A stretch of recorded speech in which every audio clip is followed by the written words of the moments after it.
நான் இது வரைக்கும் வேலைக்கு போனேன், ஒரு மாற்றம் வரல. நான் புதுசா ஒரு தொழில் தொடங்கணும்னு நினைக்கிறவங்களுக்கு அருமையான தொழில் தொடக்கத்தை கொடுக்கக்கூடிய வாய்ப்பு நம்முடைய மைலேஜ் பிசினஸ். என்னால முதலீடு போட முடியாது சார், ஆனா உழைப்ப போட முடியும், அதுக்கான நேரத்தை செலவிட முடியும்னு யாரு நினைக்கிறீங்களோ அவங்களுக்கான சரியான வாய்ப்பு மைலேஜ் பிசினஸ். ஒரு டைரக்ட் செல்லிங்க நீங்க தேர்ந்தெடுக்கணும் அப்படின்னா அதுல இருந்து ஒரு 5 வகையான ஃபார்மட் இருக்கு.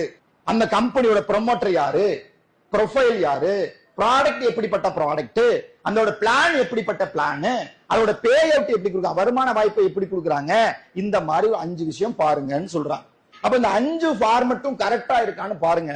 இன்னைக்கு இந்தியாவுல இந்த 5 நல்ல ப்ரொமோட்டர், நல்ல ப்ராடக்ட், நல்ல பிளான், நல்ல பே அவுட், நல்ல பிளான் இருக்கக்கூடிய ஒரே ஒரு நிறுவனம் நம்முடைய மை லைஃப் ஸ்டைல் அப்படின்றது. என்னோட இந்த 11 வருஷ அனுபவத்துல ஒரு கம்பெனி 2 வருஷம் 3 வருஷத்துக்கு